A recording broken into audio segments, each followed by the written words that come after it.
সবাই মনোযোগ দিয়ে দেখো এদিকে। হায়ার ম্যাথের অনুশীলনী 11.2-এ আমরা ক্ষেত্রফল নির্ণয় শিখব।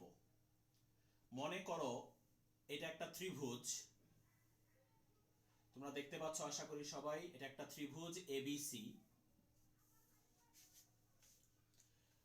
বা মনে করো এটা একটা চতুর্ভুজ এবিসিডি। একটা চতুর্ভুজ মনে করো এবিসিডি। এখন তোমরা সবাই ভালো করে জানো ত্রিভুজের এই পয়েন্টগুলোকে শীর্ষবিন্দু বলা হয়। ত্রিভুজের এই তিনটা পয়েন্টকে আমরা বলি শীর্ষবিন্দু। একইভাবে চতুর্ভুজের এই পয়েন্টগুলোকে আমরা বলি শীর্ষবিন্দু। ত্রিভুজের শীর্ষবিন্দু কয়টা? তিনটা। 1 2 3। ত্রিভুজের তিনটা শীর্ষবিন্দু। চতুর্ভুজের শীর্ষবিন্দু কয়টা? চারটা। 1 2 3 4। একইভাবে পঞ্চভুজের শীর্ষবিন্দু হচ্ছে 5টা। তারপর ষড়ভুজের শীর্ষবিন্দু হচ্ছে 6টা। সপ্তভুজের শীর্ষবিন্দু 7টা। অষ্টভুজের শীর্ষবিন্দু 8টা। এগুলো আমরা সবাই ভালো করে জানি। তারপরেও জিনিসগুলো একটু রিভিউ করতেছি যাতে জিনিসগুলো আবার সবার মনে পড়ে। তো ত্রিভুজের শীর্ষবিন্দু 3টা, চতুর্ভুজের শীর্ষবিন্দু 4টা। তো আজকে আমরা যে জিনিসগুলো শিখব, বা যে জিনিসটা আজকে মেইনলি আমরা শিখব, সেটা হচ্ছে এই শীর্ষবিন্দুগুলোর স্থানাঙ্ক যদি দেওয়া থাকে, এই শীর্ষবিন্দুগুলোর স্থানাঙ্ক যদি দেওয়া থাকে, তাহলে ক্ষেত্রফল কিভাবে বের করতে হয় এই জিনিসটাই আজকে আমরা শিখব। এটাই আমাদের আলোচনার মূল বিষয় আজকে। ত্রিভুজের তিনটা শীর্ষবিন্দুর স্থানাঙ্ক যদি দেওয়া থাকে, তাহলে আমরা ক্ষেত্রফল কিভাবে বের করব। অথবা চতুর্ভুজের 4টা শীর্ষবিন্দুর স্থানাঙ্ক যদি দেওয়া থাকে, এই যে এই বিন্দুর স্থানাঙ্ক, এই বিন্দুর স্থানাঙ্ক, এই বিন্দুর স্থানাঙ্ক, এই বিন্দুর স্থানাঙ্ক। চতুর্ভুজের 4টা শীর্ষবিন্দুর স্থানাঙ্ক দেওয়া থাকলে কিভাবে আমরা চতুর্ভুজটার ক্ষেত্রফল বের করব। অথবা ত্রিভুজের 3টা শীর্ষবিন্দুর স্থানাঙ্ক দেওয়া থাকলে কিভাবে আমরা ত্রিভুজের ক্ষেত্রফল বের করব, এই জিনিসটাই আজকে আমরা শিখব। অর্থাৎ যে কোনো চিত্রের, ত্রিভুজ হোক, চতুর্ভুজ হোক, পঞ্চভুজ, ষড়ভুজ, সপ্তভুজ, অষ্টভুজ, যেটাই হোক না কেন, শীর্ষবিন্দুগুলার স্থানাঙ্ক দেওয়া থাকলে ওই শীর্ষবিন্দুগুলোর সাহায্যে ক্ষেত্রফল নির্ণয়ের সূত্রটা আমরা দেখব এখন। তো আমি চতুর্ভুজটা মুছে দিলাম। আমরা ফার্স্টে ত্রিভুজ দিয়ে শিখি। ত্রিভুজেরটা শিখতে পারলে তুমি চতুর্ভুজেরটাও পারবা, তুমি পঞ্চভুজ, ষড়ভুজ, সপ্তভুজ, অষ্টভুজ সবগুলোই পারবা। একই প্রসেস। তাহলে আমরা ত্রিভুজ সেটটা দিয়ে শিখব। তো মনে করো এই ত্রিভুজের 3টা শীর্ষবিন্দুর স্থানাঙ্ক এরকম দেওয়া আছে। এটা মনে করো x1, y1। তারপর এই শীর্ষবিন্দুটার স্থানাঙ্ক মনে করো x2, y2। আর এই শীর্ষবিন্দুটার স্থানাঙ্ক মনে করো x3, y3।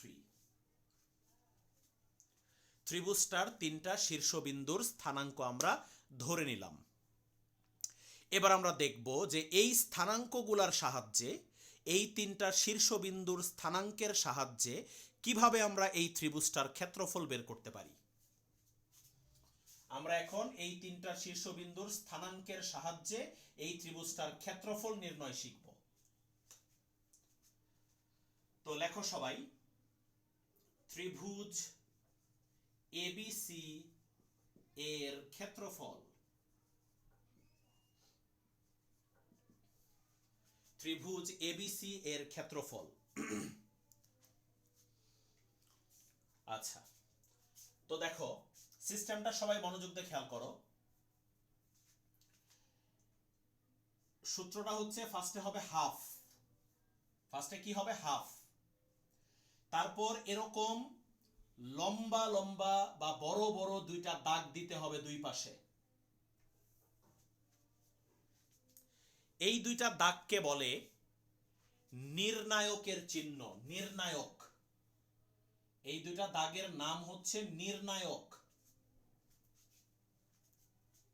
তোমরা সবাই মডুলাসের নাম শুনেছ, তোমরা সবাই আশা করি মডুলাসের নাম শুনেছ। এই যে এরকম ছোট ছোট দুইটা দাগ দেওয়া থাকলে এটাকে আমরা বলি মডুলাস, এটাকে বলা হয় মডুলাস। বাট এটা কিন্তু মডুলাস না, এটা কিন্তু মডুলাস না। মডুলাস হচ্ছে ছোট ছোট দুইটা দাগ, আর এই দুইটা দাগ কিন্তু বড়, এই দুইটা দাগ কিন্তু ছোট না, বড় দাগ।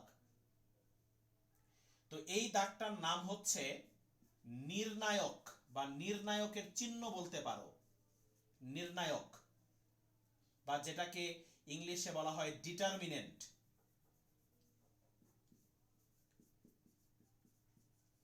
ডিটারমিনেন্ট, নির্ণায়ক বা ডিটারমিনেন্ট।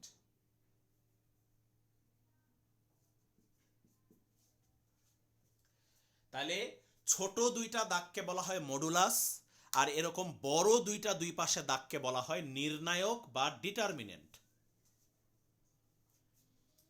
তাহলে এই দুইটা দাগের নাম হচ্ছে নির্ণায়ক, আমরা মনে রাখবো এটা হচ্ছে নির্ণায়কের চিহ্ন। বড় দুইটা দাগ দুই পাশে দেওয়া থাকলে এটাকে নির্ণায়কের চিহ্ন বলবো আমরা।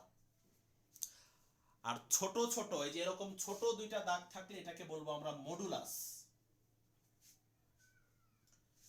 ওকে, তো এখন দেখো এই নির্ণায়কের দুইটা দাগের ভিতরে আমরা এই এ বি সি এই বিন্দুগুলার স্থানাঙ্ক লিখব। এই দাগের ভিতরে এই তিনটা বিন্দুর স্থানাঙ্ক লিখব। এই যে এ বিন্দুর স্থানাঙ্ক হলো x1 y1, বি বিন্দুর স্থানাঙ্ক হচ্ছে x2 y2, সি বিন্দুর স্থানাঙ্ক হচ্ছে x3 y3। এই স্থানাঙ্কগুলা এই দাগের ভিতরে আমরা লিখব। কিন্তু দাগের ভিতরে ইচ্ছে মতো স্থানাঙ্কগুলা লেখা যাবে না, লেখার একটা সিস্টেম আছে। লেখার একটা সিস্টেম আছে, দেখো মনে করো আমি ফার্স্টে লিখলাম এ, ফার্স্টে আমি এ বিন্দুটা লিখব। এ বিন্দুর স্থানাঙ্ক হচ্ছে x1 y1, তাহলে x1 হবে উপরে, y1 হবে নিচে। x1 উপরে, y1 নিচে। তারপর এর পরে লিখব বি, এর পরে লিখব বি একটু গ্যাপ দিয়ে। বি বিন্দুর স্থানাঙ্ক হচ্ছে x2 y2, x2 উপরে, y2 নিচে। আচ্ছা, এখন তোমরা অনেকেই হয়তো মনে মনে চিন্তা করতে পারো যে স্যার সবসময় কি এ এর পরে বি লিখতে হবে, আমি কি এ এর পরে সি লিখতে পারবো না? এরকম একটা কোয়েশ্চন কিন্তু তোমাদের মনের মধ্যে আসতে পারে যে স্যার আমি এ এর পরে যদি সি লিখি, বি না লিখে, তাহলে কি কোনো সমস্যা হবে? হ্যাঁ, সমস্যা হবে। এর পরে তোমাকে এখানে বি লিখতে হবে। আমি একটু সিস্টেমটা বলি অ্যাকচুয়ালি জিনিসটা কিভাবে যায়। তোমরা তোমাদের সবার বাসায় ঘড়ি আছে আমি আশা করি। ঘড়ি সবাই দেখো, একটু একটু ঘড়ির দিকে তাকাও। দেয়াল ঘড়ি, দেয়াল ঘড়িতে একটু তাকাও তোমরা। দেখো তো ঘড়ির কাঁটাটা কোন দিকে ঘুরতেছে। ঘড়ির কাঁটা সাধারণত এইভাবে ঘুরে, এই যে দেখো এইভাবে ঘড়ির কাঁটা কিন্তু ঘুরে, এইভাবে ঘুরে ঘড়ির কাঁটা। তাহলে ঘড়ির কাঁটা যদি এই দিকে ঘুরে, এই ঘূর্ণনটাকে আমরা বলি ক্লকওয়াইজ। এই ঘূর্ণনটাকে আমরা বলি ক্লকওয়াইজ। ক্লকওয়াইজ মানে ঘড়ির কাঁটা যেদিকে ঘুরতেছে ওই দিকে ঘোরাকে বলা হয় ক্লকওয়াইজ। আর ঘড়ির কাঁটা যেদিকে ঘুরতেছে তার অপোজিট দিকে যদি ঘুরি, তাহলে সেটা কোনটা? অপোজিট দিকে, ঘড়ির কাঁটার অপোজিট দিকে। ঘড়ির কাঁটার অপোজিট দিক হচ্ছে এইটা। এই যে এই ঘূর্ণনটা হচ্ছে ঘড়ির কাঁটার অপোজিট দিক। এই যে এইভাবে, এইভাবে ঘোরাকে বলা হয় ঘড়ির কাঁটার অপোজিট দিক। এটাকে বলে অ্যান্টি ক্লকওয়াইজ। ঘড়ির কাঁটার অপোজিট দিকে ঘোরাকে বলা হয় অ্যান্টি ক্লকওয়াইজ।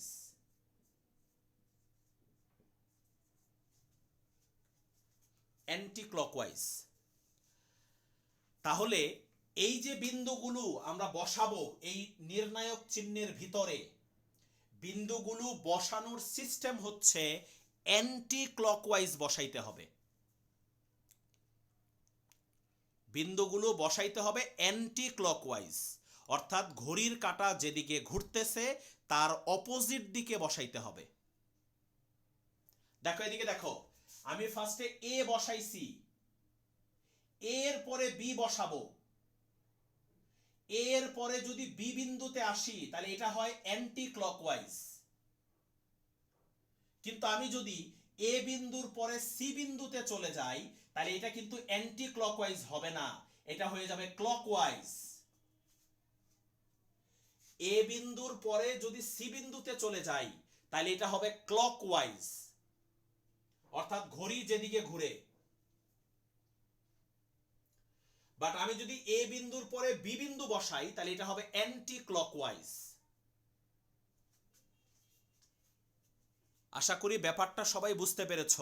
তোমাকে বিন্দুগুলো অ্যান্টি ক্লকওয়াইজ বসাইতে হবে। এই জন্য তুমি এ বিন্দুর পরে সি বিন্দু বসাইতে পারবা না, এ বিন্দুর পরে তোমাকে বি বিন্দু বসাইতে হবে, অর্থাৎ অ্যান্টি ক্লকওয়াইজ ঘুরে তোমাকে বিন্দুগুলো বসাইতে হবে, অ্যান্টি ক্লকওয়াইজ। এর পরে অ্যান্টি ক্লকওয়াইজ হলো বি, বি এর পরে অ্যান্টি ক্লকওয়াইজ হচ্ছে সি, সি এর পরে অ্যান্টি ক্লকওয়াইজ হচ্ছে এ। আশা করি সবাই ক্লকওয়াইজ আর অ্যান্টি ক্লকওয়াইজের ব্যাপারটা বুঝেছো। বুঝি নাই, আবার বলো কি বললা? মানে এরকম সব অঙ্কে কি এরকম অ্যান্টি ক্লকওয়াইজ? হ্যাঁ, সব অঙ্কেই তোমাকে বিন্দুগুলো অ্যান্টি ক্লকওয়াইজ বসাইতে হবে। যখনই তুমি ক্ষেত্রফল নির্ণয় করবা এই সিস্টেমে তোমাকে বিন্দুগুলো সব সময় অ্যান্টি ক্লকওয়াইজ বসাইতে হবে।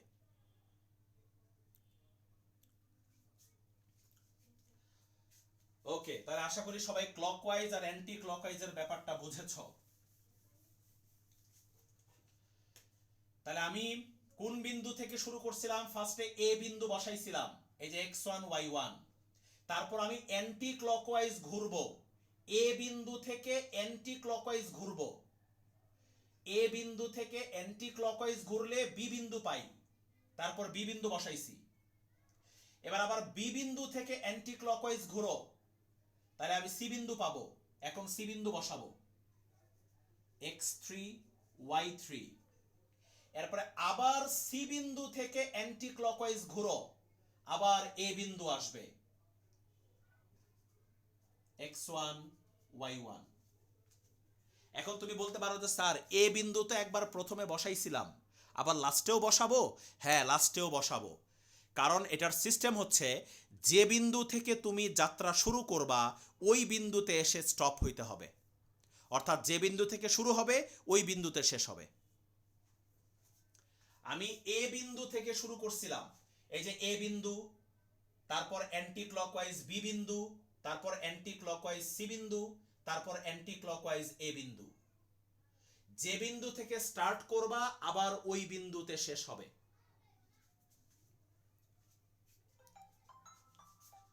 এখন কথা হচ্ছে, সবাই খেয়াল করো, দেখো আমি কিন্তু এখানে শুরু করছিলাম এ বিন্দু থেকে, আমি শুরু করেছিলাম এ বিন্দু থেকে। তুমি চাইলে বি বিন্দু থেকেও শুরু করতে পারো, তুমি চাইলে সি বিন্দু থেকেও শুরু করতে পারো, যে কোনো বিন্দু থেকে শুরু করতে পারো। তবে যেটা আমি বলে দিলাম, যে বিন্দু থেকে শুরু করবা অ্যান্টি ক্লকওয়াইজ ঘুরে আবার ওই বিন্দুতে এসে তোমাকে শেষ করতে হবে। যে বিন্দু থেকে শুরু করবা অ্যান্টি ক্লকওয়াইজ ঘুরে আবার ওই বিন্দুতে এসে শেষ করতে হবে। বলো সবাই কি বুঝছো নাকি বুঝো নাই? ওকে, বুঝছি স্যার। আমি যে কোনো বিন্দু থেকে শুরু করলেও মান একই আসবে, মানে উত্তর? হ্যাঁ, একই আসবে, 100% একই আসবে। তুমি যদি বি বিন্দু থেকে শুরু করো তাহলে ফার্স্টে বি বিন্দু লিখবা এখানে, x2 y2, তারপর এখান থেকে অ্যান্টি ক্লকওয়াইজ বি বিন্দু থেকে অ্যান্টি ক্লকওয়াইজ হচ্ছে সি, তারপর সি বিন্দু লিখবা, তারপর সি বিন্দু থেকে এ বিন্দু লিখবা, তারপর এ বিন্দুর পরে আবার বি বিন্দু লিখবা। যে বিন্দু থেকেই শুরু করো না কেন ওই বিন্দুতে এসে শেষ হইতে হবে। ওকে, তাহলে এই হচ্ছে বিন্দুগুলো এই নির্ণায়ক চিহ্নের ভিতরে বসানোর সিস্টেম। এখন বাকি ক্যালকুলেশনটা কিভাবে করবা চলো ওইটা দেখাই। এখন এটা হচ্ছে বিন্দুগুলো বসাইছি মাত্র, বিন্দুগুলো অ্যান্টি ক্লকওয়াইজ বসাইছি আমরা। এবার বাকি ক্যালকুলেশনটা কিভাবে করবা দেখো, এখানে সাইডে হবে বর্গ একক, যেহেতু আমরা ক্ষেত্রফল বের করতেছি তাই এখানে হবে বর্গ একক। এবার ক্যালকুলেশন করার সিস্টেমটা দেখো সবাই, হাফ থাকলো হাফের জায়গায়, ফার্স্টে সেকেন্ড ব্র্যাকেট, তারপর আবার ফার্স্ট ব্র্যাকেট। এখন আমি এখানে আড়াআড়ি গুণ করব, আড়াআড়ি গুণ তো সবাই বুঝো আশা করি, বাট খেয়াল করো কিভাবে করব গুণটা। ফার্স্টে এই কোণাগুলা গুণ করব, ফার্স্টে এই কোণাগুলা গুণ হবে। দেখো আমি তোমাদেরকে তীর চিহ্ন দিয়ে দেখাচ্ছি, বাট তোমরা কিন্তু তীর চিহ্ন দিয়ে দেখাবা না, তোমাদেরকে বোঝানোর জন্য আমি দেখাচ্ছি যে কোনটা কোনটা গুণ হবে। এই কোণার সাথে এই কোণা গুণ, এটার সাথে এটা, এটার সাথে এটা গুণ করো। x1 এর সাথে y2 গুণ করলে হবে x1 y2 প্লাস, তারপর এটার সাথে এটা x2 y3 প্লাস, তারপর এটার সাথে এটা x3 y1। এই bracket close, first bracket close, তারপর মাইনাস চিহ্ন, আবার ফার্স্ট ব্র্যাকেট শুরু, ফার্স্ট ব্র্যাকেট ক্লোজ, তারপর মাইনাস চিহ্ন, তারপর আবার ফার্স্ট ব্র্যাকেট শুরু হবে। এবার কোনগুলো গুণ করব তোমরা বুঝতেই পারতেছো, এই কোণাগুলা গুণ করে ফেলছি, এবার করব এই কোণাগুলা গুণ করব। এই যে x2 এর সাথে y1, x2 y1 প্লাস, তারপর এই যে এই কোণা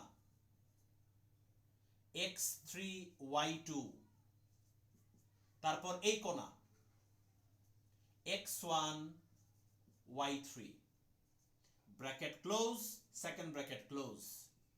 এত বর্গ একক। এই হচ্ছে সিস্টেম, কোণাকুনি গুণ করার সিস্টেম। আশা করি সবাই ব্যাপারটা বুঝতে পেরেছ। ফার্স্টে এই কোণাগুলা, তারপর মাইনাস চিহ্ন দিয়ে এই কোণাগুলা,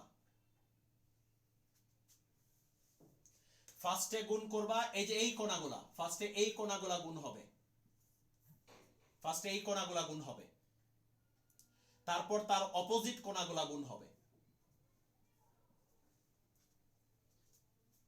সবাই কি বুঝছো না বুঝো নাই বলো? জি স্যার বুঝছি। বুঝছি স্যার। ওকে, এবার এটা থেকে আপাতত কোনো অ্যান্সার আমি তোমাকে বের করে দেখাইতে পারতেছি না, কারণ এগুলো তো কোনো মান না। x1 y1 x2 y2 এগুলো কিন্তু কোনো মান না, তো এগুলোকে আপাতত আমি ক্যালকুলেশন করে তোমাকে আনসার কোনো বের করে দেখাইতে পারতেছি না। বাট আমি এখন একটা উদাহরণ সলভ করব বা একটা এক্সাম্পল দেখাবো তোমাদেরকে, জিনিসটা আরো ভালো করে তখন বুঝতে পারবা। তো চলো আমরা একটা এক্সাম্পল দেখি। আমরা আপাতত জাস্ট নিয়মটা দেখলাম যে কিভাবে বিন্দুগুলা বসাইতে হবে আর কিভাবে গুণ করতে হবে। এবার একটা প্র্যাকটিক্যাল এক্সাম্পল দেখলেই তোমরা আরো জিনিসটা ক্লিয়ার হয়ে যাবা। তো উপরের দিকে মুছে দিলাম আমি।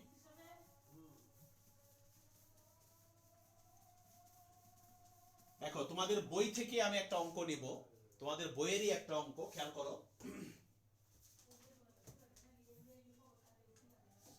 সবাই হায়ার ম্যাথ বইটা বের করো। সবাই দেখো 11.2 অধ্যায়ের একের খ করব আমি, একের খ। 11.2 অধ্যায়ের একের 2 নাম্বারটা।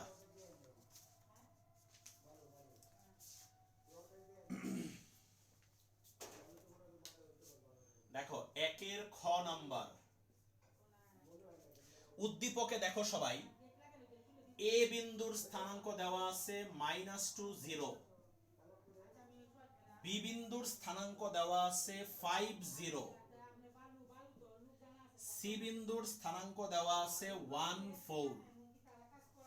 এই হলো তিনটা বিন্দু। তো খেয়াল করো একের খতে দেখো বলছে ত্রিভুজটার ক্ষেত্রফল নির্ণয় করো।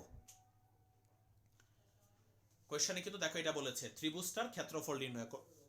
তাহলে আমরা মাত্র যে সিস্টেমটা শিখেছি এই সিস্টেমে আমরা ত্রিভুজটার ক্ষেত্রফল নির্ণয় করব। তবে ক্ষেত্রফল নির্ণয় করার আগে একটু ছোট্ট একটা কাজ আছে। এই বিন্দুগুলো দিয়ে আগে তোমাকে ত্রিভুজটা আঁকতে হবে। এই বিন্দুগুলো দিয়ে ত্রিভুজটা আগে আঁকতে হবে। বিন্দু তো সবাই বসাইতে পারো, আমি আশা করি বিন্দু বসাইতে কারো কোনো সমস্যা নাই। একটা বিন্দু গ্রাফের মধ্যে কিভাবে বসাইতে হয় এটা আশা করি সবাই ভালো করে জানো। তো চলো আমরা এই তিনটা বিন্দু দিয়ে একটা ত্রিভুজ এঁকে ফেলি আগে। এই যে এটা মনে করো ওয়াই অক্ষ, এটা মনে করো এক্স অক্ষ। এই কাজটা গ্রাফে করলে ভালো, আর যদি গ্রাফে না করতে পারো খাতার মধ্যে আনুমানিক চিত্র আঁকলেও হবে। খাতার মধ্যে তুমি যদি আনুমানিক আঁকো তাও হবে, নাম্বার দিবে, কাটবে না, নাম্বার কাটবে না। তবে গ্রাফে আঁকলে উত্তম। তো চলো বিন্দুগুলো বসাই। প্রথম বিন্দুটা হচ্ছে -2 0। -2 0 কোন দিকে যাবে? -2 যাবে বামে। এই যে -2 কিন্তু বামে, আর 0 এখানেই। তাহলে এটা হচ্ছে এ বিন্দু, এটা হচ্ছে এ বিন্দু। -2 0। এরপরে বি বিন্দু বসাবো 5 0। 5 যাবে ডানে, এই যে ডানে যাবে 5, এই যে এখানে হবে মনে করো 5 0, তো এখানেই 5 0। এরপরে দেখো 1 4, সি বিন্দু হচ্ছে 1 4। 1 যাবে ডানে, 4 যাবে উপরে, এই হলো সি বিন্দু 1 4। তিনটা বিন্দু কিন্তু আমরা গ্রাফে বসায় ফেলছি। এবার এই তিনটা বিন্দু যদি আমরা যোগ করি তাইলে আমরা পেয়ে গেলাম ত্রিভুজ। আর কালকে কি অফলাইনে ক্লাস হবে? কিসের মাঝখান দিয়ে কি জিজ্ঞেস করলো আমি বুঝলাম না। যেটা বোঝাচ্ছি ওটা শেষ করি তারপর জিজ্ঞেস করো। দেখো তাহলে তিনটা বিন্দু আমরা গ্রাফে বসায় ফেললাম এবং আমরা একটা ত্রিভুজ পেয়ে গেছি। কিন্তু তিনটা বিন্দু যোগ করে একটা ত্রিভুজ পেয়ে গেছি। এবার এই ত্রিভুজটার ক্ষেত্রফল আমরা বের করব। ওই যে সিস্টেমটা আমরা একটু আগে শিখেছি ওই সিস্টেমে আমরা এই ত্রিভুজটার ক্ষেত্রফল নির্ণয় করব। তো চলো, আর এই যেটারই ক্ষেত্রফল বের করো না কেন আগে চিত্রটা এঁকে নিতে হবে। ত্রিভুজ হোক চতুর্ভুজ হোক যেটাই হোক আগে চিত্র আঁকবা, তারপর ক্ষেত্রফল নির্ণয় করতে হবে। তো দেখো লেখো ত্রিভুজ এ বি সি এর ক্ষেত্রফল। সে আগের মতো হাফ, তারপর বড় করে দুই পাশে দুইটা নির্ণায়কের দাগ দিব। এবার বিন্দুগুলো এই নির্ণায়কের ভিতরে আমরা অ্যান্টি ক্লকওয়াইজ বসাবো। একটু আগে আমি তোমাদের বলছিলাম যে তুমি যে কোনো বিন্দু থেকে স্টার্ট করতে পারো। তা আমি এখন স্টার্ট করতেছি মনে করো বি বিন্দু থেকে। আমি বি বিন্দু থেকে স্টার্ট করব। তো ফার্স্টে বি বিন্দুটা বসাচ্ছি। এই যে বি বিন্দু হচ্ছে 5 0, উপরে 5 নিচে 0। এবার বলো তোমাদের মধ্য থেকে একজন বলো বি বিন্দুর পরে অ্যান্টি ক্লকওয়াইজ ঘুরলে কোন বিন্দু পাবো? সি বিন্দু। বি বিন্দু। বি বিন্দুর পরে অ্যান্টি ক্লকওয়াইজ ঘুরলে আমরা পাবো সি বিন্দু। এই যে অ্যান্টি ক্লকওয়াইজ আমরা সি বিন্দু পাবো। এবার সি বিন্দু বসাচ্ছি, তাইলে 1 4 সি বিন্দু বসালাম। এরপরে সি বিন্দুর পরে আবার অ্যান্টি ক্লকওয়াইজ ঘুরলে আমরা পাবো এ বিন্দু। সি বিন্দুর পরে পাবো এ বিন্দু। এ বিন্দু হচ্ছে -2 0। তারপর এ বিন্দুর পরে আবার যাব আমরা বি বিন্দুতে 50। আমি একটু আগে বলেছিলাম যে যে বিন্দু থেকে শুরু করবা ওই বিন্দুতে শেষ করতে হবে, যে বিন্দু থেকে শুরু হবে ওই বিন্দুতেই শেষ হবে। বি এর পরে সি, সি এর পরে এ, এ এর পরে আবার বি। আশা করি সবাই বিন্দুগুলো বসানো ভালো করে বুঝতে পেরেছো। এবার আমরা চলো এটার ক্যালকুলেশন করে ক্ষেত্রফলটা নির্ণয় করে ফেলি। সেকেন্ড ব্র্যাকেট, তারপর ফার্স্ট ব্র্যাকেট। চলো এবার গুণ করি। এই দুইটা গুণ হবে, তারপর এই দুইটা গুণ হবে, তারপর এই দুইটা গুণ হবে। চলো গুণ করি। 5 ইন্টু 4, 4 5 20। 1 ইন্টু 0 মানে 0, -2 ইন্টু 0 মানে 0। শেষ, প্রথম তিনটা গুণ করা শেষ। এরপরে মাইনাস, আবার ফার্স্ট ব্র্যাকেট। এবার অপোজিট গুলো, এই যে 1 এর সাথে 0 0, -2 এর সাথে 4 মানে -8, -2 এর সাথে 4 গুণ করলে কত হয়? -8। এরপরে 5 এর সাথে 0 মানে 0 হয়ে গেল। কারো কি বুঝতে কোনো কষ্ট হয়েছে? No sir. Good, very good. এবার দেখো, তাহলে দেখো প্রথম ব্র্যাকেটের ভিতরে 20 আর পরের ব্র্যাকেটের ভিতরে -8, তাহলে কি আসতেছে? 20 প্লাস 8, তার মানে কত? হাফ ইন্টু 28 মানে 14,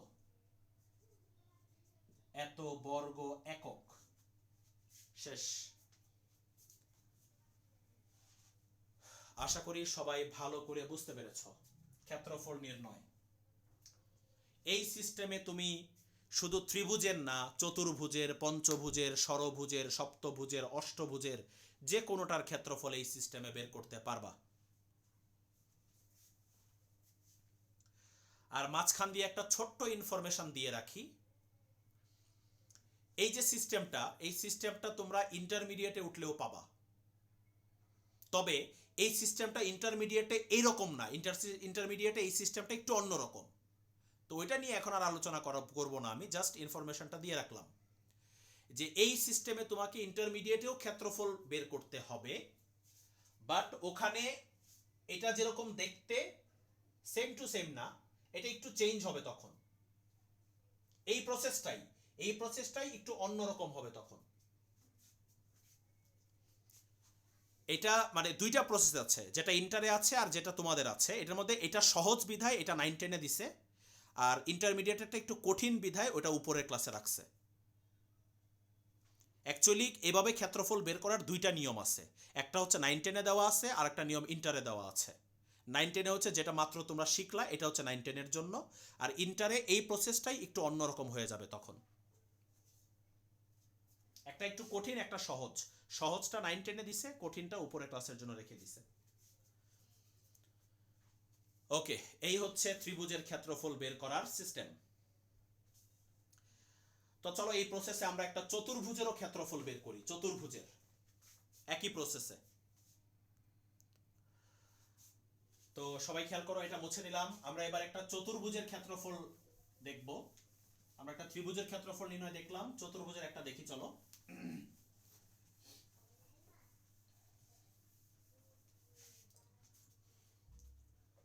খেয়াল করো, চতুর্ভুজের অঙ্ক এখানে আছে 8 নম্বরে। সবাই দেখো 8 নম্বরে আছে চতুর্ভুজের অঙ্ক। 8 নাম্বার থেকে আমি একটা করতেছি। 8-এর খ, 8-এর খ নাম্বারটা দেখো, এখানে 4টা বিন্দু দেওয়া আছে, বাট এখানে কিন্তু ABCD দেওয়া নাই। যদি ABCD দেওয়া না থাকে তাহলে তুমি ধরে নিবা প্রথমটাকে A ধরবা। দেখো এখানে কিন্তু ABCD দেওয়া নাই, দেওয়া না থাকলে তুমি ধরে নিবা প্রথমটা A, পরেরটা বি, তারপরেরটা সি, তারপরেরটা হচ্ছে ডি।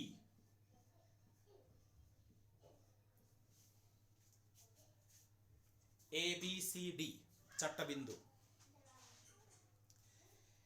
তাহলে যেহেতু চারটা বিন্দু দেওয়া আছে, অবশ্যই এটা একটা চতুর্ভুজ হবে, কারণ চারটা বিন্দু তো আর ত্রিভুজের শীর্ষবিন্দু হয় না, অবশ্যই এটা চতুর্ভুজের শীর্ষবিন্দু। এবার আমরা প্রথমে আগে এই চারটা বিন্দু দিয়ে চতুর্ভুজটা আগে আঁকতে হবে আমাদের, তারপর আমরা ক্ষেত্রফল নির্ণয় করব। তো চলো এই চারটা বিন্দু দিয়ে আমরা চতুর্ভুজটা আগে এঁকে ফেলি।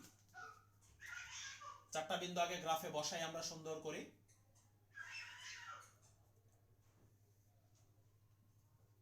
চারটা বিন্দু আমরা আগে গ্রাফে বসাচ্ছি। প্রথম বিন্দুটা হচ্ছে 1 4, 1 যাবে ডান দিকে, 4 যাবে উপরে, এলো 1 4 মানে এ বিন্দু। তারপরটা হচ্ছে -4 3, -4 যাবে বামে আর 3 যাবে উপরে, এই হলো বি বিন্দু। এরপর সি বিন্দু হচ্ছে 1 -2, 1 যাবে ডানে, -2 যাবে নিচে, 1 যাবে ডানে, -2 যাবে নিচে। এরপর হচ্ছে ডি বিন্দু কত 4 0, ডি বিন্দু হচ্ছে 4 0, 4 যাবে ডানে আর 0 এখানেই হবে, এই হচ্ছে ডি বিন্দু। এই চারটা বিন্দু এখানে বসায় দিলাম। এবার চারটা বিন্দু আমরা যোগ করে ফেলি, চতুর্ভুজ পেয়ে যাব। চারটা বিন্দু যোগ করে দিলাম আমরা, চতুর্ভুজ পেয়ে গেলাম। তোমরা দেখতে পাচ্ছ একটা চতুর্ভুজ পেয়ে গেছি। তোমরা যদি এটা গ্রাফে কাজটা করো তাহলে আরো সুন্দর একটা চতুর্ভুজ পাবা। তো গ্রাফে করাটা জরুরি না যে গ্রাফেই করতে হবে, খাতার মধ্যে এভাবে আনুমানিক আঁকলেও কোনো সমস্যা নাই, নাম্বার পাবা। তো চলো এবার আমরা ক্ষেত্রফল নির্ণয় করে ফেলি।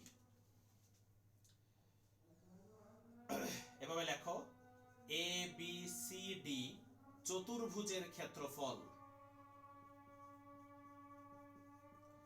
এ বি সি ডি চতুর্ভুজের ক্ষেত্রফল। ফার্স্টে হাফ, তারপরে এই যে দাগ। এবার সেই আগের কথা, তুমি যে কোনো বিন্দু থেকে শুরু করতে পারো। আমার মন চাইলো যে আমি ডি বিন্দু থেকে শুরু করব, কোনো সমস্যা নাই, আমি ডি বিন্দু থেকে শুরু করব আমি। তো ডি বিন্দু হচ্ছে 4 0, তাহলে উপরে 4 নিচে 0।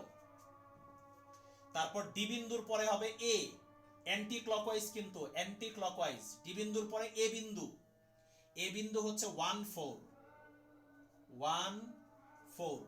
এ বিন্দুর পরে বি বিন্দু, বি বিন্দু হবে -4 3। তারপর সি বিন্দু, সি বিন্দু হচ্ছে 1 -2। তারপর আবার ডি বিন্দু 4 0। এত বর্গ একক। আশা করি সবাই বুঝতে পেরেছ। যেখান থেকে শুরু ওইখানে শেষ, যে বিন্দু থেকে শুরু ওই বিন্দুতে শেষ হবে। আমি ডি বিন্দু থেকে শুরু করছিলাম, এই যে দেখো ফার্স্টেও ডি বিন্দু, লাস্টেও ডি বিন্দু। এই কাজটা কিন্তু অনেক স্টুডেন্ট করতে ভুলে যায়, মনে থাকে না। মানে ফার্স্টেরটা যে আবার লাস্টে লিখতে হবে, এটা অনেকের মনে থাকে না। এটা কিন্তু তোমরা একটু খেয়াল করে কাজ করবা। ফার্স্টে যে বিন্দুটা বসাবা, লাস্টেও কিন্তু ওই বিন্দুটা থাকবে। ওকে, চলো এবার সেই আগের মতো আমরা করে ফেলি। Half, second bracket, first bracket, এই দুইটা গুণ হবে 4 4 16। তারপর এই দুইটা 3 একে 3। তারপর এই দুইটা -4 -2 গুণ করলে হবে +8। তারপর এই দুইটা 0 মাইনাস আবার ব্র্যাকেট। এবার অপোজিট দিকের গুলা 1 এর সাথে 0 0। এরপর দেখো -4 এর সাথে 4 -4 এর সাথে 4 গুণ করলে হবে -16। এরপরে 1 এর সাথে 3, এরপরে 4 এর সাথে -2 হবে -8। শেষ, গুণ করা শেষ। আমি কিন্তু আবারও বলে দিচ্ছি, তীর চিহ্ন দিয়ে কিন্তু আমি তোমাদেরকে বোঝানোর জন্য দেখাচ্ছি, তীর চিহ্ন কিন্তু তোমরা দিতে পারবা না।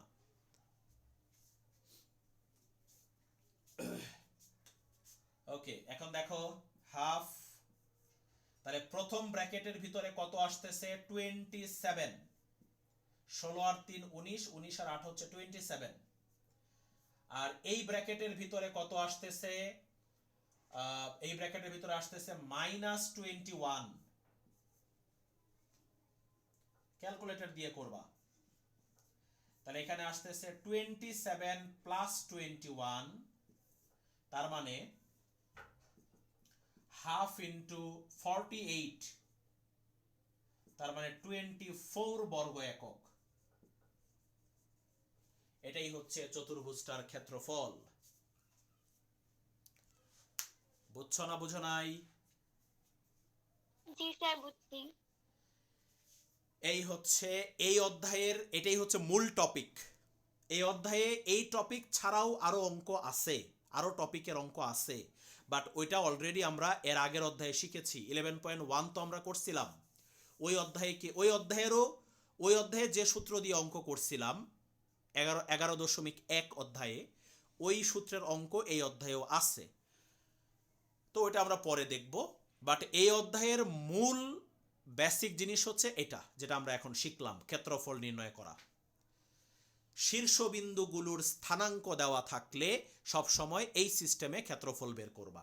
ত্রিভুজ হোক, চতুর্ভুজ হোক, বা যেটাই হোক, পঞ্চভুজ, ষড়ভুজ, সপ্তভুজ, অষ্টভুজ, যেটাই হোক, এই প্রসেসে করতে হবে।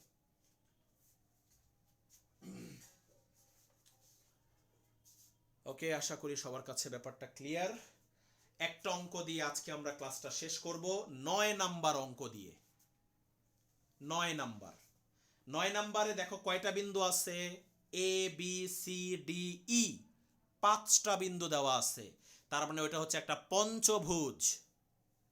9 নাম্বারে দেখো 5টা বিন্দু, তাহলে এটা একটা পঞ্চভুজ। দেখো বলছে দেখাও যে ক্ষেত্রফল হচ্ছে 11 বর্গ একক, মানে ক্ষেত্রফল 11 বর্গ একক বের হবে। ওরা আনসারটাও বলে দিছে যে ক্ষেত্রফল বের হবে 11 বর্গ একক। এই সিস্টেমেই করব আমরা, এই সিস্টেমে আমরা করব। চলো বিন্দুগুলো বসাই, বসায় আগে চিত্রটা আঁকি। বিন্দুগুলো বসায় আগে চিত্রটা আঁকি। প্রথম বিন্দুটা হচ্ছে 2 - 3, 2 যাবে ডান দিকে, -3 যাবে নিচে, এটা হলো এ বিন্দু।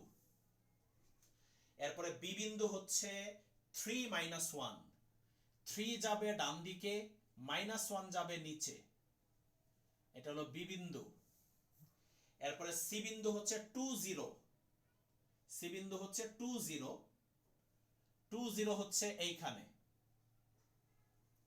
এটা হলো সি বিন্দু।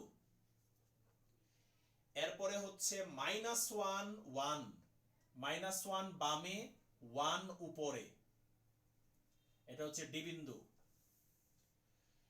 এরপরে হচ্ছে -2 -1, -2 হলো বামে, -1 হচ্ছে নিচে, এটা হলো ই বিন্দু। বাস, এই বিন্দুগুলো এখন যোগ করো। দেখো এখানে একটা পঞ্চভুজ পাওয়া যাবে, মানে 5টা বাহু হবে, 5টা বাহু। চতুর্ভুজের যেরকম 4টা বাহু, ত্রিভুজের যেরকম 3টা বাহু, পঞ্চভুজের হচ্ছে 5টা বাহু। এই হলো পঞ্চভুজ। এবার এটার ক্ষেত্রফল সেই আগের সিস্টেমে আমরা বের করব।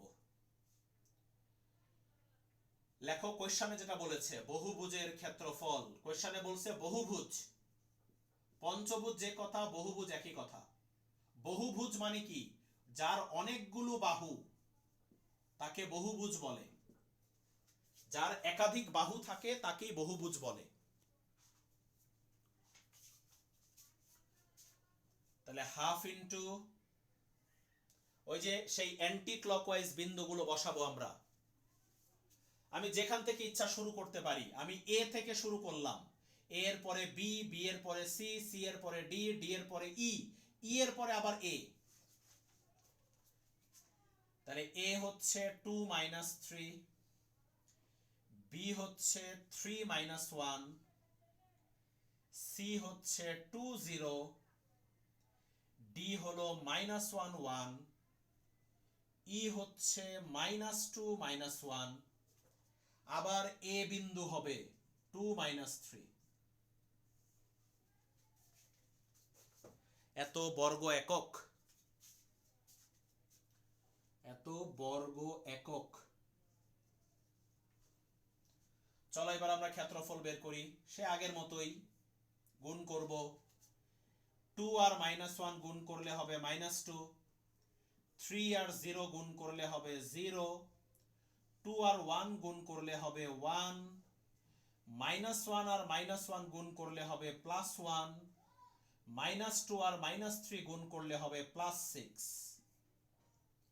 মাইনাস আবার ব্র্যাকেট, 3 এর সাথে মাইনাস 3 গুণ করলে হবে মাইনাস 9, 2 এর সাথে মাইনাস 1 গুণ করলে হবে মাইনাস 2, মাইনাস 1 এর সাথে 0 গুণ করলে হবে 0, মাইনাস 2 এর সাথে 1 গুণ করলে হবে মাইনাস 2, 1 এর সাথে মাইনাস 2 গুণ করলে হবে মাইনাস 2।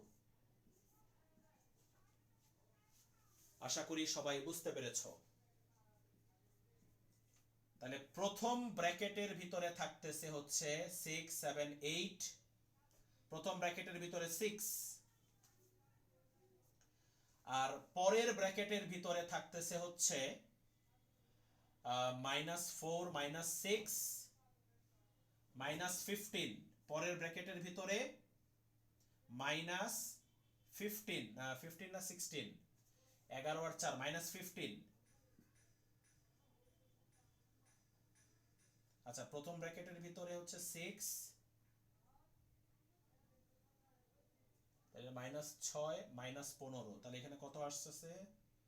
21, 21 কেন 22 হওয়ার কথা।